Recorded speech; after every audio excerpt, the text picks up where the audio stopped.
यह गौरवशाली इतिहास, और दूसरी तरफ हमारे सामने वो दृश्य देखने को मिलते हैं जब हम लोग ये सुनते हैं कि काबुल में अब नाम मात्र के ही 2, 4, 10 परिवार सिखों के बच गए। जब हम बांग्लादेश की घटना का उल्लेख सुनते हैं,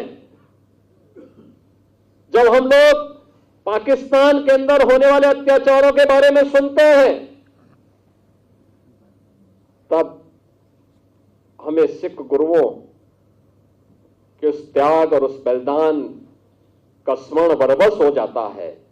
और इसीलिए आज के उस अवसर पर मैं आप सबसे भी यही अपील करने के लिए आया हूं। मैं आप सबसे यही अपील करूंगा और मेरा विनम्र अनुरोध होगा कि इससे बढ़कर के हिंदुस्तान के लिए,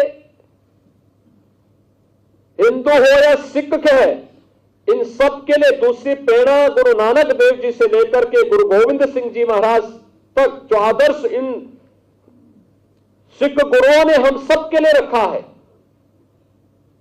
वही हम सबको आगे बढ़ने के लिए एक नई ऊर्जा देगा। उन्हीं का आशीर्वाद हम सबकी प्रेरणा है,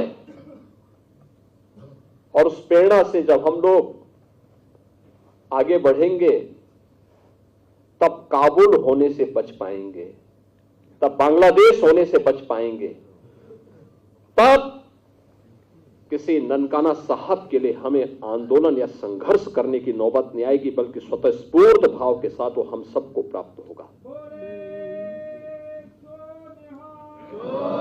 और इसीलिए आज हम सबको अपने मित्र और शत्रु को सही तरीके से पहचानने की ताकत हम सबको प्राप्त हो, इसके लिए हम लोग गुरु महाराज से प्रार्थना करें, ये ताकत वे हमें दें।